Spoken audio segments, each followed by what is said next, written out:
नमस्कार भाइ बहिनीहरू, हजुरहरूलाई स्वागत छ नेपाल अनलाइन स्कुलको युट्युब च्यानलमा। हाम्रो च्यानलमा क्लास नर्सरीदेखि मास्टरसम्मका सबै विषयका सबै भिडियोहरू उपलब्ध छन्। तपाईहरूले युट्युबमा अथवा फेसबुकमा गएर नेपाल अनलाइन स्कुल भनी सर्च गरेर हाम्रो भिडियोहरू हेर्न सक्नुहुनेछ। सधैँ चाहिँ म खेमराज ढकाल हजुरहरूको अगाडि उपस्थित भइसकेको छु र आज म तपाईहरूलाई कक्षा 4 को नेपाली विषय पढाउन गइरहेको छु र आज चाहिँ म तपाईहरूलाई पाठ 13 नरेशको यात्रा भन्ने प्रबन्ध पढाउन गइरहेको छु है। अब यहाँ नरेश भन्ने एकजना हाम्रो मान्छे छन्। नरेशको चाहिँ यहाँ यात्राको विषयमा हाम्रो यो प्रबन्ध लेखिएको छ है। ल अब त्यसो भए हामी यो प्रबन्ध सुरु गरौँ। नरेशको यात्रा। एक दिन बुबाले नरेशलाई चौतारा जाने बसको टिकट ल्याइदिनु भयो। चौतारा भनेको ठाउँको नाम हो है। बसमा चढाउन लैजानु अघि बाबु छोराका बीच धेरै कुराकानी भए।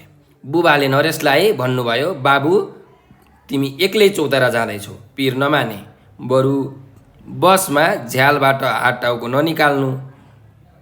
बाटामा विभिन्न खानेकुराहरू बेच्न राखिएका हुन्छन्, जुन पायो त्यही खानेकुरा नखानु। बुबाले फेरि भन्नुभयो, हेर बाबु, यहाँबाट बसले पहिले तिमीलाई भक्तपुर पुर्याउँछ। तिमी भक्तपुरबाट सागा भन्ज्याङ हुँदै बनेपा पुग्छौ। बनेपा सानो सहर हो। बनेपाबाट अलि बेर बस गुडेपछि धुलीखेल आउँछ। धुलीखेल काभ्रेपलाञ्चोक जिल्लाको सदरमुकाम हो। त्यहाँबाट 5 खाल हुँदै दोलालघाट पुगिन्छ। त्यसपछि चौतारा पुगिन्छ त बुबा? नरेशले सोधिहाल्यो है। नरेशले सोधेछ, त्यसपछि चौतारा पुगिन्छ त भनेर सोध्यो। बुबाले फेरि भन्न सुरु गर्नुभयो, यत्तिकैमा चौतारा कहाँ पुग्नु र? दोलालघाटबाट अलि माथि गएपछि चौतारा जाने बाटो बायाँतिर लाग्छ। करिब 1.5 घन्टापछि मात्र बल्ल चौतारा पुगिन्छ। बुबाको कुरा सकिन नपाउँदै नरेशले प्रश्न गरिहाल्यो, बुबा मैले त फुपूको घर देखेकै छैन, कसरी पत्ता लगाउने होला? बुबाले नरेशलाई जवाफ दिँदै भन्नुभयो, तिमी चौताराको अन्तिम बस बिसौनीमा ओर्लनु, त्यहाँबाट टुडीखेलतर्फ जाने बाटो जानु। पिप्पल डाँडा त्यहीँबाट देखिन्छ। टुडीखेलको छेउबाट पिप्पल डाँडा जाने बाटो गएको छ। त्यहाँ पिप्पल डाँडा जाने बाटो जो कोहीलाई सोधे पनि हुन्छ। हुन्छ बुबा, म सजिलैसँग पुग्छु जस्तो लाग्यो, तपाईँले केही पिर लिनु पर्दैन, नरेशले भन्यो। बुबाले बस गुड्ने बेलामा नरेशलाई एउटा कागज दिनुभयो। कागजमा ठाउँहरूका नाम लेखिएको रहेछ। त्यसमा चौतारा जाँदा आउने ठाउँका नामहरू क्रमैसँग राखिएको रहेछ। यहाँ हेर्नुहोस् त, यहाँ राखिएको छ नि होइन। सुरुमा के छ? काठमाडौँ, त्यसपछि आयो भक्तपुर, साङ्गा, बनेपा, 5 खाल, दोलालघाट अनि चौतारा। चौतारापछि आउँछ यहाँ पिप्पल डाँडा अनि यहाँ चाहिँ फुपूको घर है। चौतारामा फुपूको घर रहेछ। नरेश चाहिँ फुपूको घर जान लागेको रहेछ होइन। ल एकछिनपछि बस गुड्यो। नरेश एक्लै बसको यात्रा गर्न सकेकामा मनमनै दङ्ग परेको थियो। उसलाई अनौठो र आनन्द लागेको थियो। ऊ झ्यालबाट सहर बजार, गाउँ, रुख, घरहरूका दृश्य हेर्नमा मस्त भयो। नरेश काठमाडौँबाट लगभग 5 घन्टाको यात्रापछि चौतारा पुग्यो। चौतारा सिन्धुपाल्चोक जिल्लाको सदरमुकाम हो। चौतारा पहाडमा रहेको बजार हो। यहाँ कृष्ण मन्दिर, वनदेवीको मन्दिर र जिल्लाका मुख्य कार्यालय छन्। यहाँ बाहुन, छेत्री, नेवार र तामाङ जातिका मानिसहरू बसोबास गर्छन्। चौताराबाट जुगल हिमाल र गणेश हिमालको दृश्य बडो आकर्षक देखिन्छ। नरेशलाई चौताराका डाँडामा देखिने हरियो वन र पाटैपाटा परेको हरिया खेतहरूका मनमोहक चित्रले लोभ्याएको थियो।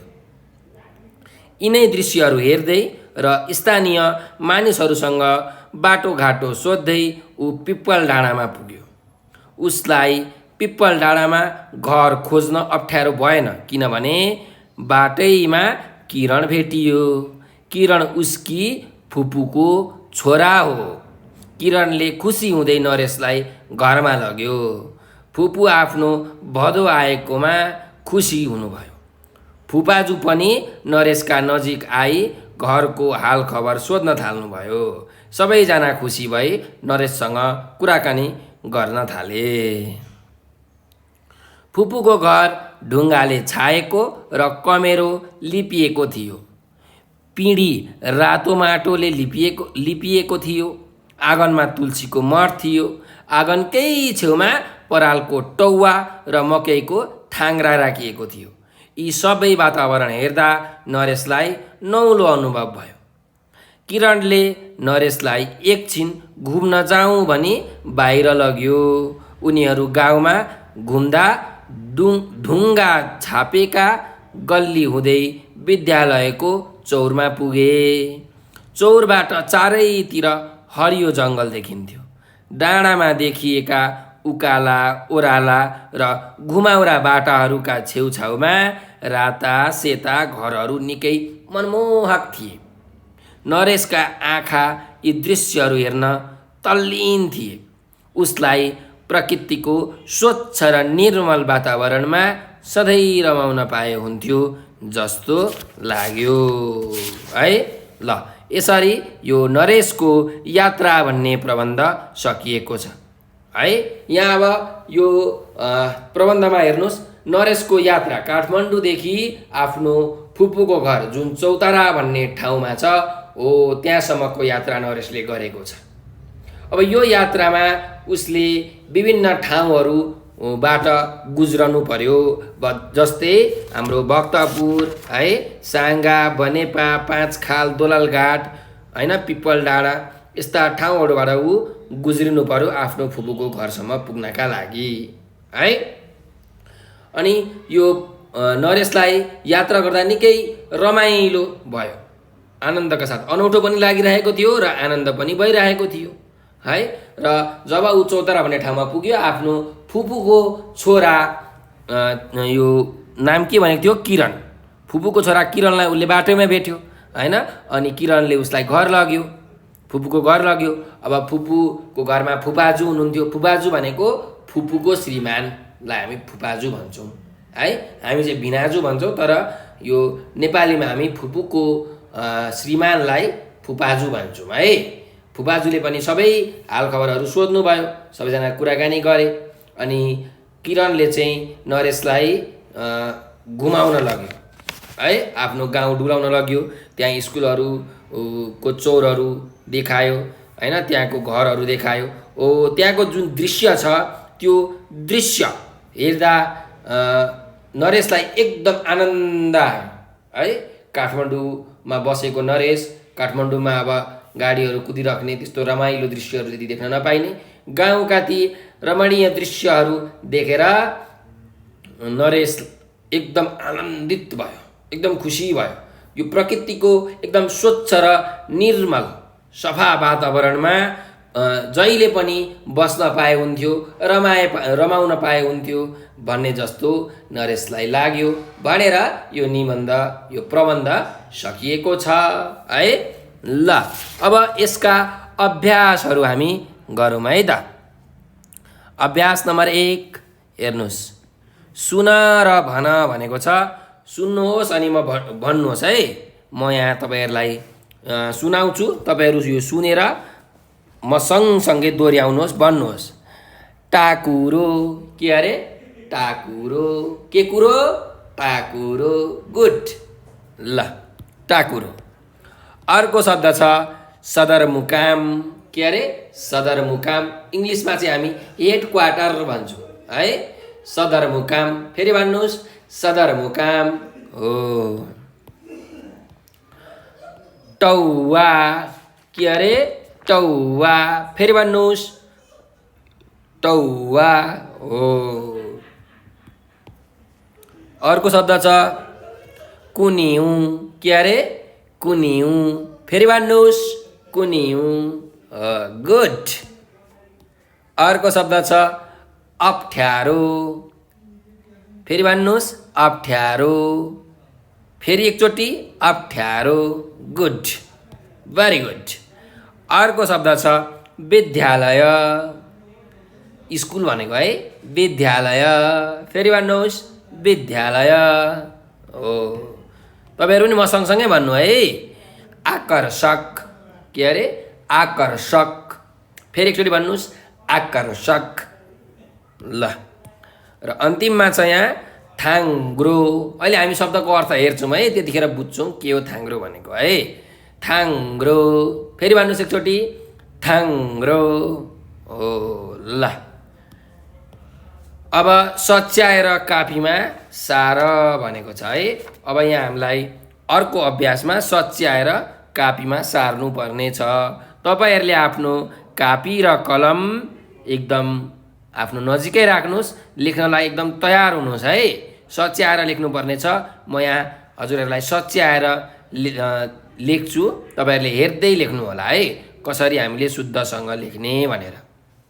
ल, अब यहाँ पहिलो शब्द छ घन्टा है।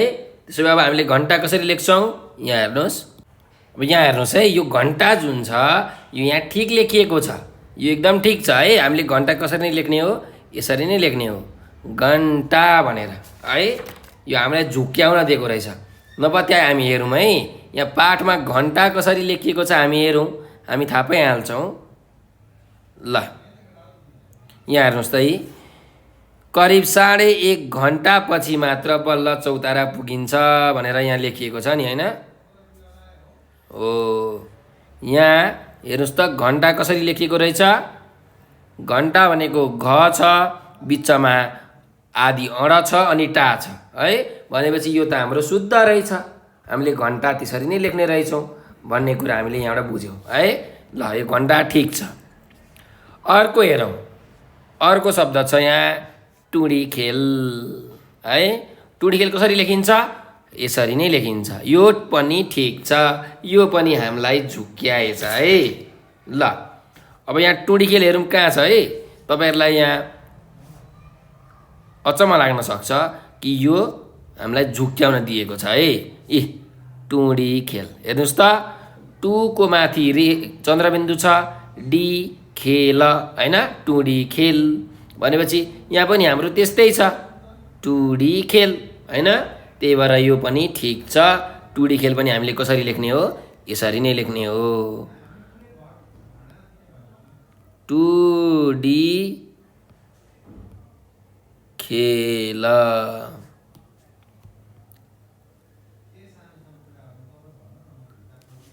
ठिक छ। ल, अब अर्को शब्दमा जाउँ। अनौठो भनेको छ यहाँ है, अनौठो। अब अनौठो हामीले कसरी लेख्छौँ? यसरी लेख्छौँ, हेर्नुहोस् अनौठो। हो, यसरी लेख्नुपर्छ हामीले है, अनौठो। ल, सार्नुहोस् है आफ्नो कापीमा, अनौठो। ल, अब अर्को शब्द छ यहाँ हेर्नुहोस्, दृश्य भनेको छ। दृश्य हामी कसरी लेख्छौँ? यसरी लेख्छौँ, दृश्य आदि स, तर यो मोटो स हुन्छ अनि य, दृश्य।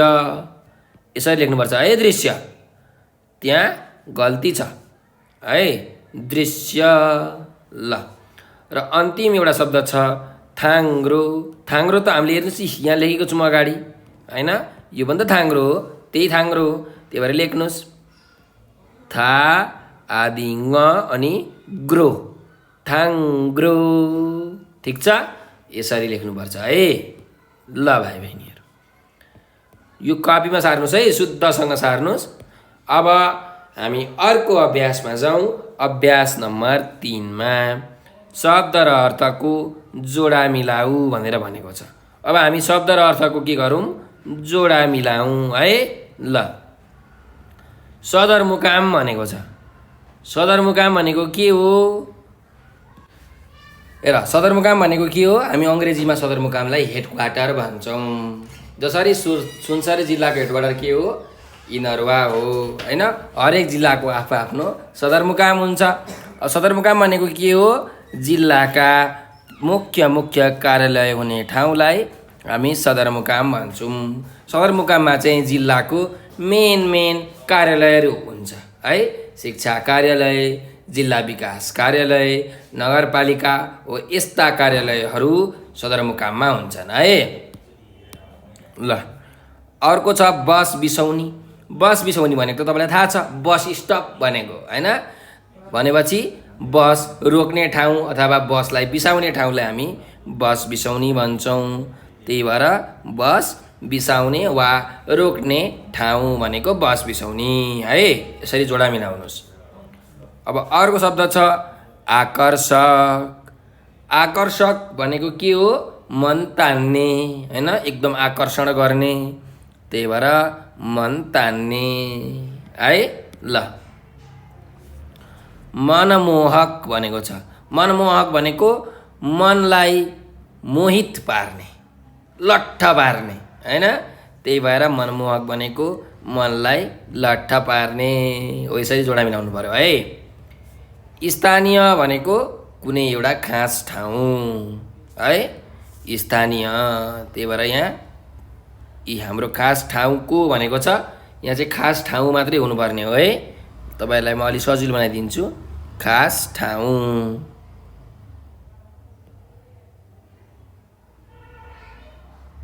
हो। ल स्थानीय भनेको के हो? खास ठाउँ हो है। ल यो पनि हाम्रो भयो। अब अर्कोमा जाउँ। कमेरो भनेको छ। कमेरो भनेको के हो? माटो हो है, एक प्रकारको माटो हो। सेतो रङको माटोलाई हामी कमेरो भन्छौँ। गाउँघरतिर तपाईँहरूले आफ्नो बाआमालाई सोध्नु है, आफ्नो बाआमालाई सोध्नु कमेरो भनेको के हो? सेतो माटो हो।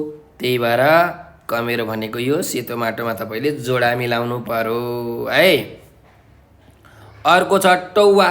टौवा भनेको चाहिँ पराल राख्ने जुन ठाउँ छ, पराल राख्ने जुन मात छ, त्यसलाई हामी टौवा भन्छौँ है। हजुरले घर गाउँतिर देख्नुभएको होला, गाईबस्तुलाई जुन पराल खुवाइन्छ नि, हो त्यो पराल राख्ने जुन ठाउँ छ, पराल राख्ने जुन मात छ, त्यसलाई हामी टौवा भन्छौँ। त्यही भएर यसको जोडा मिलाउने हो भने पराल राख्ने माछ। ल हो अब आयो यहाँ थाङ्ग्रो।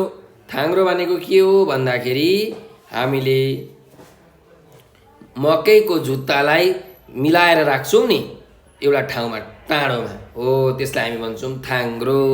त्यही भएर यो थाङ्ग्रोको अर्थ के हुन्छ अरे? मकैको जुत्ता चाङ लगाएर राखिने टाँड अथवा सुलीलाई हामी भन्छौँ थाङ्ग्रो है। ल अब यहाँ छ तल्लीन भनेर है। नरेशका आँखा गाउँका दृश्यहरू हेर्न एकदम तल्लीन थिए। तल्लीन भनेको लागि परेका थिए है। त्यही भएर यसको अर्थ हुन्छ लागि परेका। यहाँ छ नि लागि परेका हो। यसरी तपाईँले जोडा मिलाउनु सक्नुहुन्छ है। आफ्नो कापीमा तपाईँले यसरी जोडा मिलाएर लेख्नु होला है त बाबु नानीहरू। ल अनि आफ्नो शिक्षकलाई देखाउनु होला। अब हामी प्रश्न उत्तरमा जाउँ। यहाँ हामीलाई उत्तर भन भनेर प्रश्न सोधिएको छ अभ्यास नम्बर 4 मा है। पहिलो प्रश्न छ नरेशलाई बसको टिकट कसले ल्याइदियो भनेको छ। नरेशलाई बसको टिकट कसले ल्याइदियो? नरेशको बुवाले ल्याइदिनु भएको। त्यही भएर नरेशलाई बसको टिकट नरेशको बुवाले ल्याइदिनु भयो। नरेशको बुवाले हैन, बुबाले। त तपाईहरुले उत्तर लेख्दा कसरी लेख्नु पर्यो? नरेशलाई बसको टिकट नरेशको बुबाले ल्याइदिनु भयो भनेर लेख्नु पर्यो है। फेरि एकचोटि सुन्नुहोस्। नरेशलाई बसको टिकट नरेशको बुबाले ल्याइदिनु भयो। ल अब अर्को प्रश्नमा जाउँ। यहाँ हेर्नुहोस्, पिप्पल डाँडा कहाँबाट देखिन्छ भनेर भनेको छ है। पिप्पल डाँडा कहाँबाट देखिन्छ? हाम्रो यो निबन्ध, यो प्रबन्धमा लेखिएको छ है। यहाँ तपाईँलाई म देखाउँछु, हेर्नुहोस्। यहाँ पढ्नुहोस् त। त्यहाँबाट टुडीखेल जाने बाटो ओर्लनु भनेको छ। तिमी चौताराको अन्तिम बस बिसाउनीमा ओर्लनु, त्यहाँबाट टुडीखेलतर्फ जाने बाटो जानु, पिप्पल डाँडा त्यहाँबाट देखिन्छ भनेको छ। कहाँबाट देखिन्छ भन्दा टुँडी खेलबाट देखिन्छ। ठिक छ, कहाँबाट देखिने रहेछ? टुँडी खेलबाट देखिने रहेछ है। ल त्यसो भए यसको उत्तर के हुन्छ? पिपल डाँडा कहाँबाट देखिन्छ? पिपल डाँडा टुँडी खेलबाट देखिन्छ। मैले यहाँ उत्तर लेखेँ टुँडी खेल है। ल तपाईहरुले अब यसको कापीमा उत्तर के लेख्नु पर्यो? पिपल डाँडा टुँडी खेलबाट देखिन्छ भनेर लेख्नु पर्यो है त। ल अब अर्को प्रश्न छ, काभ्रे पलाञ्चोक जिल्लाको सदरमुकाम के हो भनेको छ। के हो काभ्रे पलाञ्चोक जिल्लाको सदरमुकाम? धुलीखेल हो।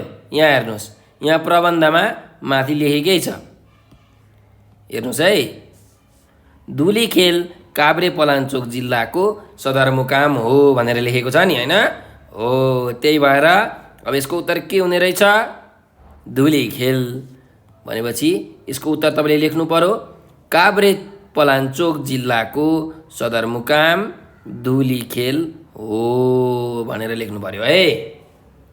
फेरि सुन्नुहोस्, काभ्रे पलाञ्चोक जिल्लाको सदरमुकामको नाम धुलीखेल हो। ध्यान दिएर सुन्नु होला, काभ्रे पलाञ्चोक जिल्लाको सदरमुकामको नाम धुलीखेल हो।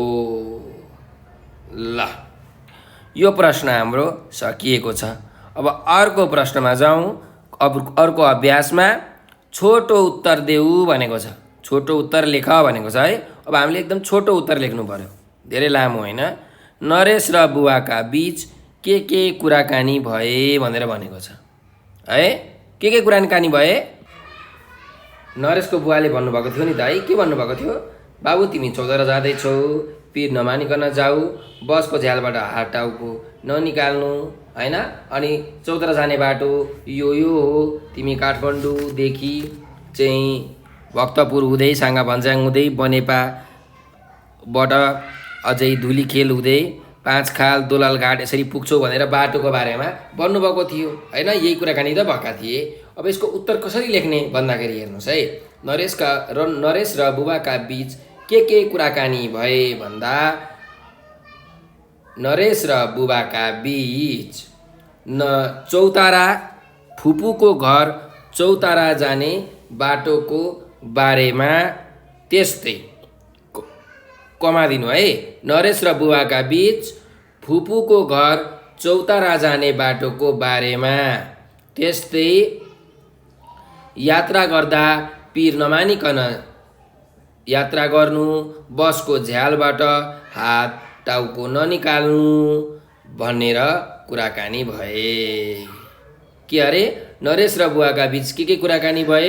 नरेश र बुवाका बीच फुपूको घर चौतारा जाने बाटोको बारेमा त्यस्तै यात्रा गर्दा पिर नमानिकन गर्नु र बसको झ्यालबाट हात टाउको ननिकाल्नु भनेर कुराकानी भए। फेरि एकचोटि सुन्नुहोस् है, अन्तिमचोटि ध्यान दिएर सुन्नुहोस् अनि आफ्नो कापीमा लेख्नु होला है। नरेश र बुवाका बीच के कुराकानी भए भन्दा, नरेश र बुवाका बीच फुपूको घर चौतारा जाने बाटोको बारेमा अनि कमादिनुहोस् हैन, यात्रा गर्दा पिर नमानिकन गर्नु र बसको झ्यालबाट हात टाउको ननिकाल्नु भनेर कुराकानी भए भनेर यसरी तपाईहरुले उत्तर लेख्नु पर्यो है। ल अब हामी अर्को प्रश्नमा जाउँ। अर्को प्रश्नमा हेर्नुस् के भनेको छ, हेरौँ है। यो हाम्रो भयो है। अर्को प्रश्नमा छ, चौतारा जाने बस कुन ठाउँबाट गयो भनेको छ। कुन ठाउँबाट गयो चौतारा जाने बस? काठमाडौँबाट भक्तपुर, सागा भन्ज्याङ, बनेपा, धुलीखेल, पाँचखाल, दोलाल घाट हुँदै बस चौतारा गयो हैन। चौतारा जाने बस कुन ठाउँबाट गयो? चौतारा जाने बस काठमाडौँबाट भक्तपुर, सागा भन्ज्याङ, बनेपा, धुलीखेल, पाँचखाल, दोलाल घाट हुँदै चौतारासम्म गयो भनेर लेख्नु पर्यो है तपाईहरुले उत्तर। ध्यान दिएर सुन्नुहोस्, म फेरि एकचोटि भन्छु। चौतारा जाने बस कुन कुन ठाउँबाट गयो भन्दा चौतारा जाने बस काठमाडौँबाट भक्तपुर, साँगाभन्ज्याङ, बनेपा, धुलीखेल, पाँचखाल, दोलालघाट हुँदै चौतारासम्म गयो है। ल एकचोटि फेरि अन्तिमचोटि सुन्नुहोस्, आफ्नो कापीमा लेखिहाल्नु है। चौतारा जाने बस काठमाडौँबाट भक्तपुर, साँगाभन्ज्याङ, बनेपा, धुलीखेल, पाँचखाल, दोलालघाट हुँदै चौतारासम्म गयो भनेर लेख्नु होला। ल यो प्रश्न पनि हाम्रो सकिएको छ। अब अर्को प्रश्नमा जाउँ। चौताराबाट कस्तो दृश्य देखिन्छ भनेर भनेको छ। चौताराबाट कस्तो दृश्य देखिन्छ? चौताराबाट जुगल हिमाल र गणेश हिमालको आकर्षक दृश्य देखिन्छ है। चौताराबाट कस्तो दृश्य देखिन्छ? ल आफ्नो कपीमा लेखिहाल्नुहोस् त। चौताराबाट जुगल हिमाल र गणेश हिमालको आकर्षक दृश्य देखिन्छ भनेर तपाईँहरूले उत्तर लेख्नु पर्यो है। ल अब हामी अर्को प्रश्नमा जाउँ। अर्को प्रश्नमा के छ हेरौँ है।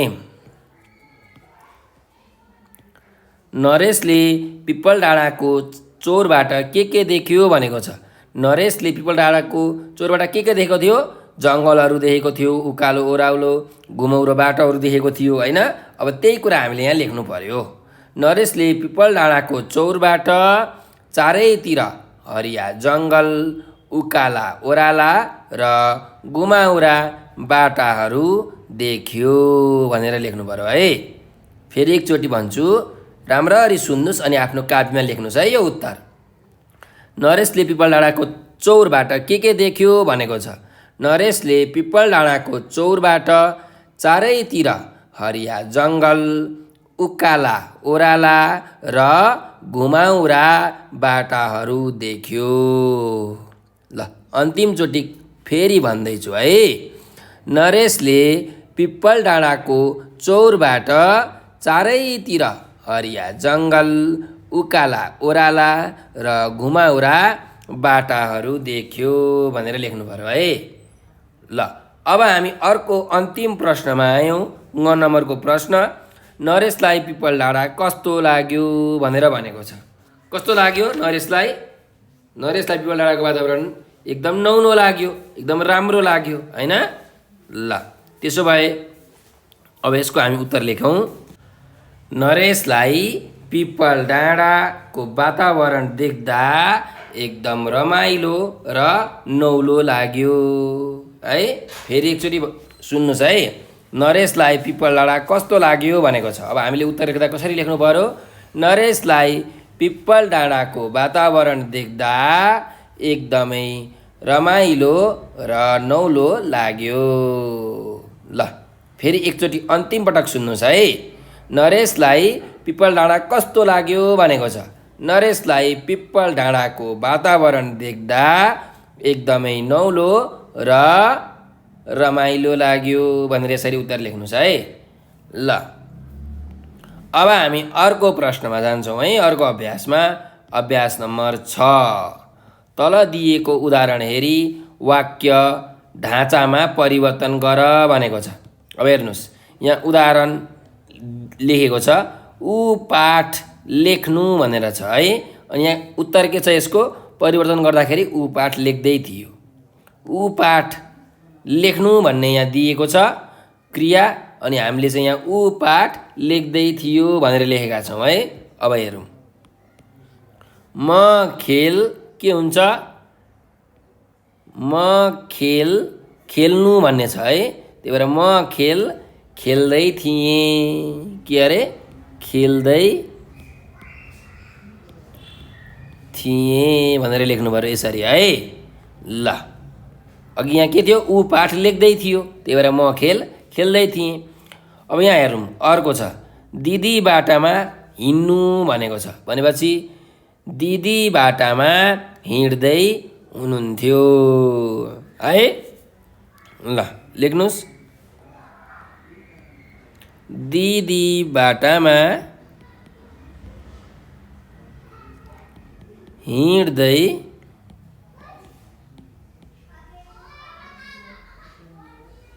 हुनुहुन्थ्यो भनेर यसरी उत्तर लेख्नु पर्यो है। ल अब अर्कोमा जाउँ। बा घरमा पढ्नु भनेको छ भनेपछि के हुन्छ?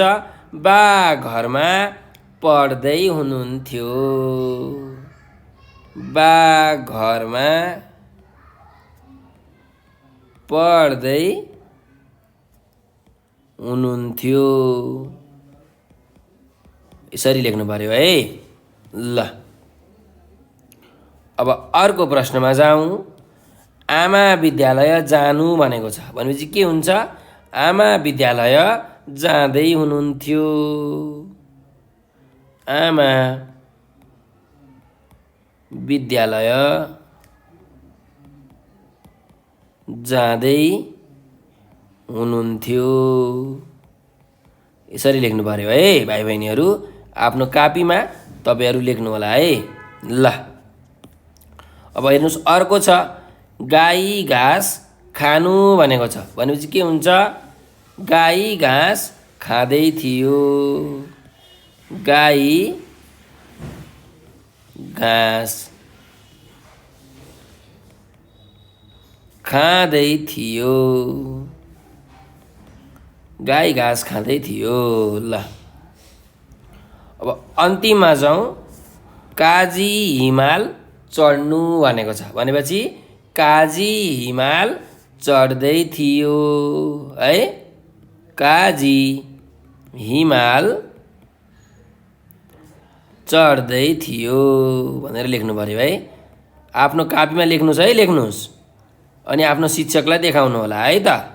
तपाईँको शिक्षकले चेक गर्नुहुन्छ, जाँच गर्नुहुन्छ अनि तपाईँलाई स्याबासी दिनुहुन्छ, तिमीले यस्तो मेहनत गरेर गरेछौ भनेर है। ल यो प्रश्न हाम्रो प्रश्न नम्बर 6 होइन, अभ्यास नम्बर 6 पनि हाम्रो सकिएको छ। अब अर्को प्रश्नमा जाउँ, अर्को अभ्यासमा जाउँ है। अभ्यास नम्बर 7। तलका उखानको अर्थ बुझ र वाक्यमा प्रयोग गर भनेको छ। अब यहाँ उखान दिएको छ हेर्नु। पशुपतिको जात्रा सिद्राको व्यापार भनेर भनेको छ। अब यसको अर्थ के रहेछ? एउटै लक्ष्यमा दुईटा काम सक्नु। अब हेर्नुहोस् त, पशुपतिको जात्रा सिद्राको व्यापार भनेको के भयो? पशुपति घुम्न गएको थियो अरे, पशुपति घुम्यो पनि होइन, पशुपतिको जात्रा मेला पनि हेऱ्यो अनि सिद्राको व्यापार बिजनेस पनि गरेर आयो। दुईटै काम भयो भनेपछि एउटै लक्ष्यमा दुईटा काम सक्नु भनेको यसको अर्थ रहेछ है। अब यहाँ हेर्नुहोस्, यसको यहाँ एउटा वाक्य लेखिएको छ। पशुपतिको जात्रा सिद्राको व्यापार भने जस्तै म दाङ गएर दाजुलाई पनि भेट्छु, पुस्तक पनि लिएर फर्कन्छु होइन। पशुपतिको जात्रा सिद्राको व्यापार भने जस्तै म दाङ गएर दाजुलाई पनि भेट्छु, पुस्तक पनि लिएर फर्कन्छु। दाङ पनि जाने काम भइहाल्यो होइन, दाङ गएर दाजुलाई भेट्ने पनि काम भयो, पुस्तक लिएर फर्किने काम पनि भयो, पुस्तक पनि पाइयो, दाइलाई पनि भेट्यो होइन, दुईटै काम भयो हो। यसको अर्थ यसरी लगाउने हो है। अब यहाँ अर्को छ हेर्नुहोस्। क नम्बरमा काला अक्षर भैँसी बराबर भनेको छ। अब काला अक्षर भैँसी बराबर यसको अर्थ के छ? यहाँ हेर्नुहोस्, लेखपढ गर्न नजान्नु भनेको है। काला अक्षर भैँसी बराबर भनेको लेखपढ गर्न नजान्नु। अब हामीले लेख्छौँ त कालो मसीले, अब कालो मसीले लेख्छौँ, कालो अक्षर भैँसी बराबर भनेको पढ्नै नजान्नु भन्न खोजेको है। त्यही भएर कालो अक्षर भैँसी बराबर भनेको के रहेछ? यसको अर्थ लेखपढ गर्न नजान्नु। अब यसलाई हामीले वाक्यमा प्रयोग गर्नु पर्यो। अब वाक्य यसको सुन्नुहोस् है त। आफू परियो काला अक्षर भैँसी बराबर, एउटा चिठी पढिदेऊ न भनी गाउँ गाउँ डुलाउन जानुपर्छ भनेर यसरी बनाउन सक्नुहुन्छ है। अब एउटा चिठी छ, चिठी पढ्नु पर्ने, आफूलाई त आउँदैन, पढ्न आउँदैन भनेपछि गाउँमा त हिँड्नु पर्यो नि होइन। त्यही भएर काला अक्षर भैँसी बराबर भने जस्तै एउटा चिठी पढिदेऊ न भनी गाउँ गाउँ डुलाउन लैजानुपर्छ भनेर यसरी वाक्य बनाउन सक्नुहुन्छ है। ल अब अर्को यहाँ हेर्नुहोस्, हाम्रो उखान छ दुवै हातमा लड्डु भनेर। दुवै हातमा लड्डु भनेको के हो? दुवैतिरबाट लाभ भनेको है, जतातिरबाट पनि फाइदै फाइदा होइन। अब हेर्नुहोस् यसको वाक्य म तपाईँलाई भन्छु। नरेशले एसएलसी प्रथम श्रेणीमा पास गर्यो र विदेश पढ्न जाने छात्रवृत्ति पनि पायो। उसलाई त दुवै हातमा लड्डु जस्तै भयो। के अरे, नरेशले एसएलसी प्रथम श्रेणीमा पास गर्यो र विदेश जाने छात्रवृत्ति पनि पायो। उसलाई त दुवै हातमा लड्डु भने जस्तै भयो। दुईटै काम भयो नि त होइन। एसएलसी पनि प्रथम श्रेणीमा डिस्टिक्सन हानिहाल्यो, विदेश जाने स्कलरसिप पनि पायो, छात्रवृत्ति पनि पायो, दुईटै हातमा लड्डु भयो होइन। यसरी वाक्य बनाउन सक्नुहुन्छ। अब अर्को छ हाम्रो यहाँ हेर्नुहोस्, हुने बिरुवाको चिल्लो पात भनेर है। हुने बिरुवाको चिल्लो पात भनेको के हो? यसको अर्थ सप्रिने लक्षण पहिले नै थाहा हुनु भनेको। हुने बिरुवाको चिल्लो पात भनेको के हो भन्दा, अब सानैदेखि त्यो मान्छे राम्रो छ भने ठुलो भएर पनि त राम्रै हुन्छ नि होइन। त्यही भएर यदि मान्छे राम्रो हुन्छ भने सानैदेखि थाहा हुन्छ भन्न खोजेको है। सप्रिने लक्षण पहिले नै थाहा हुनु अथवा ठुलो हुने लक्षण सानैमा देखा पर्नु होइन। अब यसको वाक्य बनाउँदाखेरि हेर्नुहोस् है। हुने बिरुवाको चिल्लो पात भने चाहिँ लक्ष्मीप्रसाद देवकोटाले 9 वर्षको उमेरमा कविता रचेर आफ्नो प्रतिभा प्रस्फुटन गरेका थिए अथवा आफ्नो प्रतिभा देखाएका थिए। के अरे, हुने बिरुवाको चिल्लो पात भने चाहिँ लक्ष्मीप्रसाद देवकोटाले 9 वर्षको उमेरमा कविता रचेर आफ्नो प्रतिभा देखाएका थिए होइन। 9 वर्षदेखि नै कविता लेख्ने मान्छे लक्ष्मीप्रसाद देवकोटा अहिले त कति महाकवि हो नि त होइन। हो, त्यही भएर हुने बिरुवाको चिल्लो पात भने चाहिँ लक्ष्मीप्रसाद देवकोटाले 9 वर्षको उमेरमा कविता रचेर आफ्नो प्रतिभा देखाएका थिए भनेर हामीले वाक्य बनाउन सक्छौँ है। ल अब अर्को उखान छ हेर्नुहोस्, बाँदरको हातमा नरिवल भनेर भनेको छ। बाँदरको हातमा नरिवल भनेको के हो? यसको अर्थ के रहेछ? मूर्खको हातमा अमूल्य वस्तु पर्नु होइन। जस्तो बाँदरले नरिवल पायो भने के गर्छ? के त गर्न सक्दैन। नरिवल हो भन्छ, डल्लो हुन्छ, सारो हुन्छ, फ्यालिदिन्छ। तर नरिवल त खान मिल्छ, उसलाई त के थाहा हो। त्यही भएर मूर्खको हातमा अमूल्य वस्तु पर्नु भनेको के हो? यसको अर्थ हो होइन। अथवा अयोग्य व्यक्तिका हातमा बहुमूल्य वस्तु पर्नु होइन, यो भनेको यसको अर्थ हो है। ल अब यसको वाक्य बनाउनु पर्यो भने के गर्न सकिन्छ हेर्नुहोस्। हरिका बाबुले उसलाई कम्प्युटर सिकाउन कम्प्युटर किनेर ल्याइदिए, तर उसले 2 दिनमै बिगार्यो। बाँदरको हातमा नरिवल जस्तै भयो भनेर लेख्न सक्नुहुन्छ है। के अरे, हरिका बाबुले उसलाई कम्प्युटर सिकाउन कम्प्युटर किनेर ल्याइदिए, तर उसले 2 दिनमै बिगार्यो। बाँदरको हातमा नरिवल जस्तै भयो। कम्प्युटर ल्याइदिएको थियो सिकाउन भनेर, कति महँगो कम्प्युटरले त 2 दिनमै बिगारेछ होइन। बाँदरको हातमा नरिवल जस्तै त भयो नि। हो, यसरी हामीले वाक्य बनाउन सक्छौँ। अब अर्को के भनेको छ हेर्नुहोस्, अर्को फड्को तेलको धुप भनेको छ। अर्को फड्को तेलको धुप भनेको के रहेछ? अप्ठ्यारोमा जेले पनि काम चल्नु भनेको छ है। अप्ठ्यारो परेको बेलामा जे कुराले पनि काम चल्नु भनेको के रहेछ? अर्को फड्को तेलको धुप होइन। अब यसको वाक्य हेर्नुहोस् है। तपाईँहरू पनि सोच्नु होला, म पनि भन्छु है, ध्यान दिएर सुन्नुहोस्। अर्को फड्को तेलको धुप भने चाहिँ रामको घरमा चामल सिद्धिएकाले उसले मकैको भात खायो। के अरे, अर्को फड्को तेलको धुप भने चाहिँ रामको घरमा चामल सिद्धिएकाले उसले मकैको भात खायो होइन। चामल सिद्धिएको थियो, खानु त पर्यो, के खाने भन्दा मकैको भात खायो। उसँग मकैको भात त थियो, मकै थियो होइन। हो, यसरी हामीले वाक्य बनाउन सक्छौँ है त भाइ बहिनीहरू। तपाईँहरूले पनि यस्तै अरू उखानहरू खोज्नु है। धेरै उखानहरू हुन्छ है। जस्तो म तपाईँलाई 1-2वटा सुनाउँछु। अकबरी सुनलाई कसिलाउनु पर्दैन, यो पनि एउटा के हो? उखान हो। त्यस्तै अर्को पनि छ, आए आँप गए झटारो भन्ने उखान पनि छ है। इन्द्रको अगाडि स्वर्गको बयान। यो तपाईँहरू आफ्नो बुवा आमालाई सोध्नु है, यो उखानको अर्थ के हो भनेर सोध्नु। म यहाँ भन्छु, तपाईँहरू टिप्नु अनि आफ्नो बुवा आमालाई सोध्नु होला। तपाईँको बुवा आमाहरूले भन्नुहुन्छ है। जस्तो अर्को, आफै त महादेव कसले देराबर। यो पनि एउटा उखान हो होइन, लेख्नुहोस्। अर्को है, जो होचो उसका मुखमा घोचो भन्ने पनि एउटा उखान छ। त्यस्तै अर्को, जुन गोरुको सिङ छैन उसकै नाम तिखे। यो पनि के हो, अर्को उखान हो। ल अझै अर्को हेर्नुहोस्, भदौमा आँखा फुटेको गोरुले सधैँ हरियो देख्छ होइन, यो पनि उखान हो। अझै एक दुईवटामा भन्छु, रात रहे अग्राख पलाउँछ, रातभरि रु करायो दक्षिणा हरायो होइन। सबै अहिले मैले भनेका उखान हुन् है।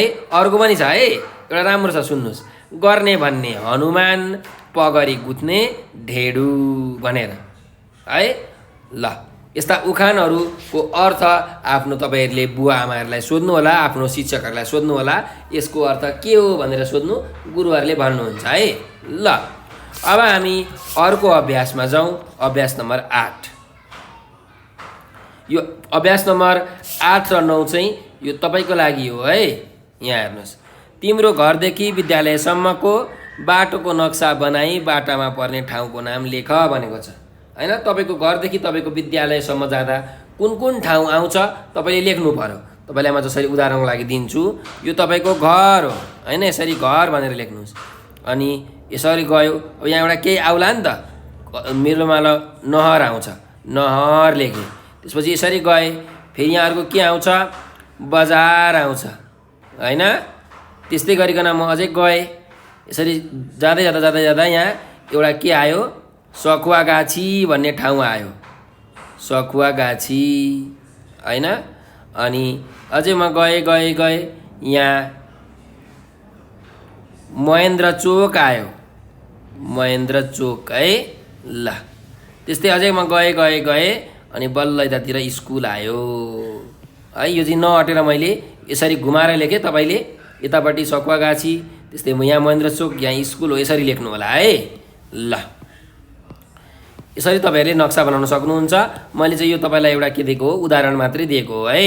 तपाईँले आफ्नो घरबाट आफ्नो जुन विद्यालय जाने बाटोमा के आउँछ, कुन कुन ठाउँ आउँछ त्यो लेख्नु होला। नजिकै भए पनि केही फरक पर्दैन, नजिकै भए पनि त्यो बिचमा के ठाउँहरू छन् त्यो लेख्नु होला है त। ल अब हामी अर्को प्रश्नमा जाउँ। तिमीलाई मामा घर अथवा अन्त कतै जाँदा कस्तो अनुभव भयो लेख भनेको छ। तपाईँ कहीँ घुम्न जानुभयो होला अथवा मामा घर जानुभयो होला, हो मामा घर गएको बेला अथवा अरूतिर घुम्न गएको बेला तपाईँलाई कस्तो अनुभव भयो लेख्नुहोस्। कुन ठाउँ जानुभयो, त्यहाँ के गर्नुभयो होइन, तपाईँलाई त्यो ठाउँ कस्तो लाग्यो, त्यहाँका मानिसहरू कस्ता थिए, हो यस विषयमा तपाईँहरूले लेख्न सक्नुहुन्छ है। ल यो 8 र 9 को अभ्यास चाहिँ यो तपाईँहरूले आफैले गर्नुपर्छ है। अब हामी 10 मा जाउँ। तलको तालिका पढी अरू पनि त्यस्तै मिल्दा शब्दहरू लेख भनेको छ है। अब यहाँ हेर्नुहोस्, भाले बुझाउने भनेको छ। भाले बुझाउने, भाले भनेको केटा जात भन्न खोजेको। अनि पोथी बुझाउने भनेको छ, पोथी भनेको केटी जात। त्यस्तै दुवै नबुझाउने, दुइटै नबुझाउने भनेको केटा पनि होइन केटी पनि होइन, के हो थाहा नै छैन हामीलाई है। यस्तो लेख्नुपर्ने छ। अब यहाँ हेर्नुहोस्, भाले बुझाउने भनेको के छ, यहाँ हेर्दै जानु। बा भनेको बुवा होइन, बुवा पनि त केटा मान्छे हो। दाजु, फुपाजु, बिनाजु, बोको होइन, बोको पनि के हो, केटा जात हो। गोरु, पाडो, लोग्ने, काका, केटो सबै के हुन्, केटा जात जनाउने हुन्। पुलिङ्ग भन्छौँ हामी यस्तालाई है। त्यस्तै पोथी बुझाउने, आमा, भाउजू, फुपू, दिदी, बाख्रो, गाई, पाडी, स्वास्नी, काकी, केटी, यी सबै पोथी बुझाउने शब्दहरू हुन् होइन। स्त्रीलिङ्ग भन्छौँ। अनि दुवै नबुझाउने, घर, फुल, कलम, मकै, ऐना, कप, लुगा, ढोका, चस्मा, किताब। अब यो किताब भनेको केटा हो कि केटी हो, कसरी थाहा पाउनु हो। अब हामीले यहाँ मुनि अभ्यास हेर्नुहोस्, भाले बुझाउने 5वटा लेख्नुपर्ने छ। 1 2 3 4 5वटा। त्यस्तै पोथी बुझाउने 5वटा र दुवै नबुझाउने 5वटा लेख्नुपर्ने छ है। ल मैले माथिको यसो मेटाइदिएँ। अब हामी लेखौँ न त, भाले बुझाउने के हुन्छ, पोथी बुझाउने के हुन्छ, अनि दुवै नबुझाउने के हुन्छ। 5-5वटा त लेख्नुपर्ने छ है। ल अब लेखौँ। भाले बुझाउने लेखौँ है हामी। अब मामा होइन, मामा भनेको केटा जनाउने, भाले जनाउने है। मामा, मामाको के हुन्छ पोथी, माइजू, यता माइजू पनि लेखिहालौँ। ल त्यस्तै 2 नम्बरमा बुढा होइन, बुढाको के हुन्छ, बुढी। यो भाले जनाउने बुढा, पोथी जनाउने बुढी। त्यस्तै अर्को छ राँगो। राँगो भनेको भैँसीको केटालाई राँगो भनिन्छ। जसरी गाईको गोरु हुन्छ त्यसरी नै भैँसीको राँगो हुन्छ। त्यही भएर लेख्नु पर्यो यहाँ भैँसी है। ल अर्को हेरौँ, बाछा। बाछा भनेको गाईको बच्चालाई बाछा भन्छ, केटालाई केटीलाई भन्छ बाछी होइन, बाछा बाछी। त्यस्तै 5 नम्बरमा बाघ। बाघ, बाघको पोथी जनाउने के हुन्छ, बघिनी है, बघिनी। ल अब दुवै नबुझाउने, दुवै नबुझाउने के हो हेरौँ। फोटो। फोटो भनेको केटा हो कि केटी हो थाहा छैन हामीलाई है। त्यस्तै गिलास। गिलास पनि त थाहा छैन केटा हो कि केटी हो। अनि अर्को जाउँ, हाम्रो कापी। हाम्रो कापी हुन्छ होइन, कापी केटा हो कि केटी हो थाहा छैन। त्यस्तै टेलिभिजन होइन, तपाईँहरू हेर्नुहुन्छ नि टिभी हो, त्यो केटा हो कि केटी हो त्यो त हामीलाई थाहा छैन, त्यही भएर टेलिभिजन। ल त्यस्तै अर्कोमा जाउँ, फोन। तपाईँसँग फोन हुन्छ कि हुँदैन, मोबाइल भनेको होइन। अब केटा हो कि केटी हो त्यो पनि थाहा छैन हो। यसरी हामीले भाले बुझाउने 5वटा, पोथी बुझाउने 5वटा र दुवै नबुझाउने 5वटा लेख्यौँ है। ल अब हाम्रो अन्तिम अभ्यास छ हेर्नुहोस्, अभ्यास नम्बर 11,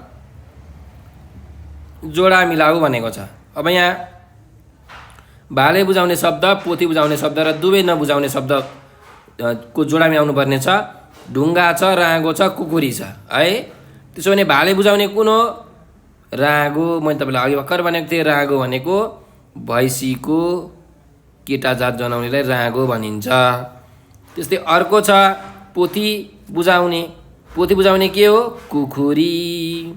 कुखुराको कुखुरी होइन, पोथी बुझाउने।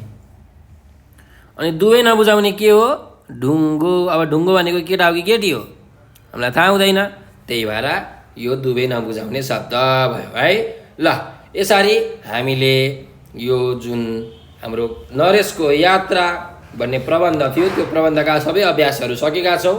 भाइ बहिनीहरूले केही बुझ्नु भएन भने कमेन्टमा लेख्न सक्नुहुन्छ है। र यो हाम्रो एउटा नम्बर छ, यो नम्बर टिप्नुहोस्, 9849595895 हो। यो नम्बरमा तपाईँले कल गरेर नबुझेको कुरा सोध्न सक्नुहुन्छ अनि म्यासेज पनि गर्न सक्नुहुन्छ है तपाईँले यही नम्बरमा। त्यस्तै हामीसँग यही नम्बरमा भाइबर छ, टेलिग्राम छ, वाट्सएप पनि छ। तपाईँहरूले आफ्नो दादा दिदीलाई भाइबर, टेलिग्राम र वाट्सएपमा म्यासेज गरेर पनि हामीलाई भन्न सक्नुहुन्छ है। तपाईँको दादा दिदीलाई, बाबा मम्मीलाई भन्नुहोस् कि भाइबरमा, टेलिग्राममा, वाट्सएपमा म्यासेज गरिदिनु भनेर है। अनि त्यो हामी म्यासेज हेरेर तपाईँहरूलाई नबुझेको कुरा सिकाउँछौँ है त। अनि थाहा छ हामीसँग नि टिकटक पनि छ। तपाईँले टिकटक चलाउनुहुन्छ नि हो, टिकटक छ। फेसबुक पनि छ, फेसबुक। त्यस्तै अर्को ट्विटर छ। ट्विटर त तपाईँले चलाउनुहुन्न होला, तपाईँको दादा दिदीले, बाबा मम्मीले चलाउनुहुन्छ है ट्विटर। अनि अर्को छ इन्स्टाग्राम हो। तपाईँले हामीलाई टिकटक, फेसबुक, ट्विटर र इन्स्टाग्राममा पनि फलो गर्न सक्नुहुन्छ है। तपाईँले जानुहोस्, टिकटक खोल्नुहोस्, फेसबुक खोल्नुहोस्, त्यहाँ नेपाल अनलाइन स्कुल भनेर खोज्नुहोस्, सर्च गर्नुहोस्, त्यहाँ हाम्रो नेपाल अनलाइन स्कुलको ट्याग आउँछ, त्यहाँ तपाईँले फलो गर्नु पर्यो है। अनि हाम्रो भिडियोहरू हुन्छ, टिकटक भिडियो, फेसबुक भिडियो, त्यो तपाईँले हेरेर पाउनुहुन्छ है। ल भाइ बहिनीहरू, अनि हाम्रो भिडियोलाई छ नि लाइक, सब्सक्राइब र सेयर गर्न नबिर्सनु होला नि है। हामीलाई लाइक, सब्सक्राइब र सेयर गरेर सहयोग गरिदिनु होला। नेपाल अनलाइन स्कुलको सहयोगी हात बनिदिनु होला भनेर विनम्र अनुरोध गर्दै म आज हजुरहरूबाट बिदा लिन चाहन्छु। हामी अर्को भिडियोमा अर्को पाठ पशु पन्छी र हाम्रो कर्तव्य भन्ने जुन यो पाठ छ, पाठ नम्बर 14, यो पढ्नेछौँ है त। ल हजुरहरूले भिडियो अन्तिमसम्म हेरिदिनु भएकोमा हजुरहरूलाई हृदयदेखि धेरै धेरै धन्यवाद। स्वस्थ रहनुहोस्, व्यस्त रहनुहोस्, मस्त रहनुहोस्।